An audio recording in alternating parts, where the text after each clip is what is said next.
weather, traffic, and news updates online at 560theanswer.com. Now, from the Signature Bank Studios, this is Chicago's Morning Answer with Dan Proft on AM 560. The Answer.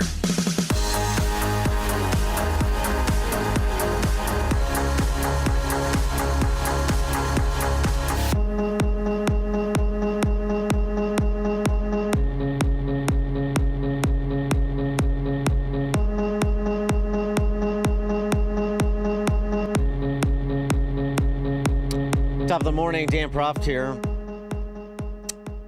Wall Street Journal reporting. In the first year of Russia's all-out invasion, Ukraine's defenders repeatedly outmaneuvered a lumbering Russian army, relying on improvisation and the judgment of men in the field. 3 years on, Ukraine's military has slipped back into a more rigid top-down mode of fighting with roots in the Soviet era, creating mounting frustration about unnecessary casualties, while hurting civilian morale and army recruitment. Without overhauls, the Soviet-style habits could undermine Ukraine's ability to sustain its defense against Russia, which shows no sign of relenting in its quest to conquer the country. The news emanating from Ukraine just doesn't seem to be getting any better. So one wonders what Putin would be willing to give, willing to concede at the negotiating table tomorrow in Alaska with Trump. For more on the topic, pleased to be joined by George Beebee, former director of Russia analysis at CIA, and a former staff advisor to Vice President Cheney on Russia and on intelligence matters, currently director of grand strategy at the Quincy Institute for Responsible Statecraft. George Beebee, thanks for joining us again. Appreciate it. Thanks. Good morning, Dan. So, what about that? In addition to the sort of the entrenched Russian position in Ukraine, you have a Ukrainian army that is low on resources and has abandoned, perhaps out of necessity, a strategy that was proving effective early on. Well, I think Ukraine's best bet to turn this war into what you might call a war of maneuver, where you take advantage of real-time intelligence and high-precision, high-technology weaponry to outmaneuver the Russians. That was the first year. And that was one where I think the Ukrainians had some advantages that were provided by American high-technology weaponry and intelligence. But the Russians adapted. They gradually understood what kind of war the Ukrainians were trying to fight, and they turned this into a war of attrition, one where they're simply trying to exhaust Ukraine's reserves of manpower and exhaust the West's ability to continue supplying them with arms and ammunition. And that war of attrition is working. The Russians are gradually grinding down the Ukrainian army. And there's no good way out of this militarily. We just don't have enough weapons. We're not manufacturing them quickly enough to supply the Ukrainians. And we can't fix their manpower problem unless we put our own soldiers on the ground, which we're not going to do. So the Ukrainians are in a very difficult position on the battlefield right now. Right. And it's a position that many have been predicting they would ultimately find themselves in for some time now, just because of the inherent manpower and munitions advantages Russia came into this fight with. Invasion. And so then what is achievable at the negotiating table that has any prospect to last if Putin's aim is to take the country and he'll do some sort of land swap. He wants all of the Donetsk region, which arguably is his way of trying to weaken Ukrainians' defenses and get at the negotiating table what he hasn't quite been able to get on the battlefield yet. But if he gets that and they call it a ceasefire, then it's just delaying the inevitable, isn't it? Well, I don't think so, because I don't think Putin wants to take the entire country, and he can't. To occupy all of Ukraine, which is a huge country territorially, it will require an occupation force that is many times larger than the entire Russian military. And plus, they would have to govern it. They'd have to not only occupy it, but they'd have to deal with all the inevitable guerrilla uprisings that would plague that kind of occupation. And it would be a disaster. And the Russians know that, and they're not going to try. What the Russians want to achieve here is, A, to protect people in Ukraine that they regard as culturally, religiously, linguistically Russian. And those are concentrated in the eastern parts of the country. But more important, they want to make sure that Ukraine, the Ukraine that is left, and there's going to be a large part of that country that is left after this war, is not turned into a military outpost of the United States or NATO. So they want to ensure that the rest of Ukraine does not become a NATO member and does not host NATO forces on its territory. And that's what he's going to want to bargain over with President Trump in Alaska. Now, what can the Russians do in return for that? They can offer what is, I think, a rather significant concession. And that is to say that they will accept Ukraine's right to join the European Union. So Ukraine would come out of this with a large chunk of territory that the Russians don't hold. They would come out of this militarily neutral, but politically and economically anchored in the West. And that would be an enormous win, I think, for the Ukrainians. Now, are they going to lose territory in the East that the Russians have conquered? Yes, they will. But they don't have to recognize it officially. They can simply say, hey, look, we know that you hold it. We know that we're not going to recover it on the battlefield. We can't. But we're not going to recognize it as legitimately part of Russia. That's the kind of compromise that I think is possible coming out of this. Well, why would Putin concede their pursuit of joining the EU? Why would he concede that?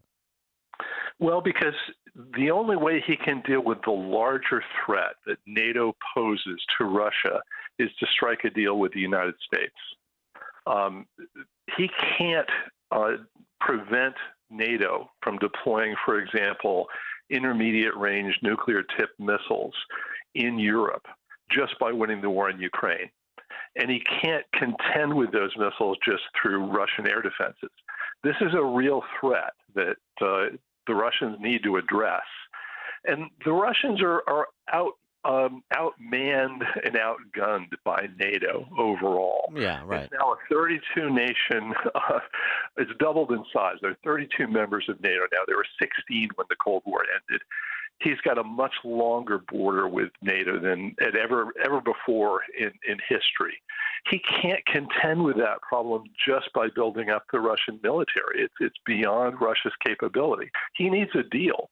So yes, the deal really isn't about territory in Ukraine. The deal is really about that broader European security order, and he's got to get the United States to buy into that. So he does have to make some concessions to get what he needs. So we concede, and the West concedes no NATO membership for Ukraine, but EU membership, and that's the compromise.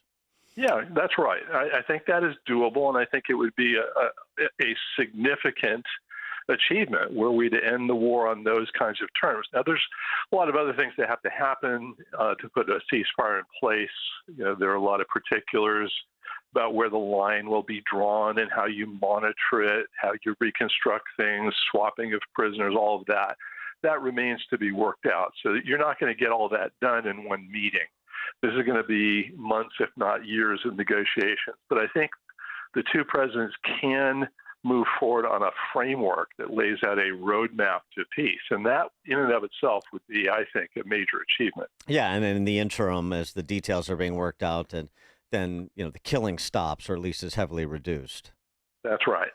So here's the thing, though. The way you're describing Russia's interests as essentially limited to eastern Ukraine and those, as you described, that those residents of eastern Ukraine that they consider cultural Russians and so forth. They don't want to take all of Ukraine. They can't take all of Ukraine.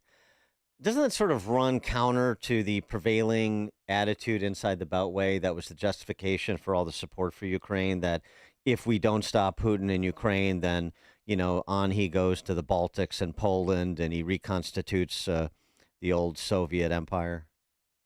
Oh, absolutely it does. And I think the conventional wisdom about Russia's capabilities and intentions on this is wrong, and it has been wrong, and it's contributed to prolonging a conflict that should never have started in the first place. We should have been willing to negotiate a deal over Ukraine's military neutrality well before this invasion took place. Had we done so, I think this wouldn't have happened.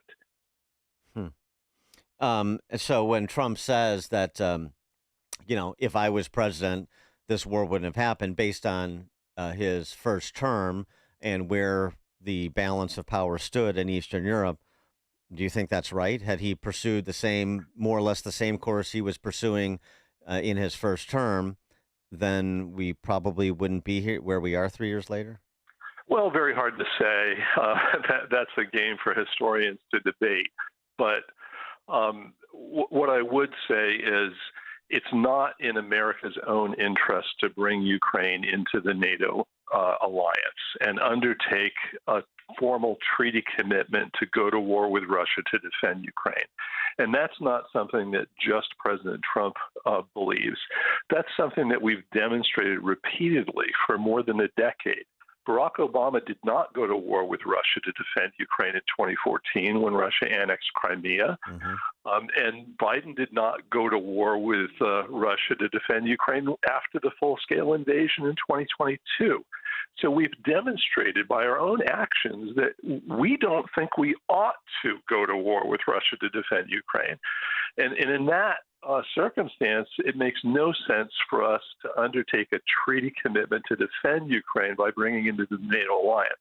So I don't think this is really a concession on the part of the United States to close the door on Ukraine's NATO membership. It's more of an acknowledgement of an existing reality. And the other thing, the mineral rights arrangement that Trump cut with Ukraine. So that, obviously Putin is cognizant of that, and he understands that America's interests and Ukraine's interests are aligned economically in a significant way per that deal. And so, sort of flipping the script, he probably doesn't want to poke the bear when it comes to disrupting that arrangement, too. There would be nothing in it for him to do such a thing. So that's sort of a limiting event, or that turns out to be a limiting event too, doesn't it, that arrangement?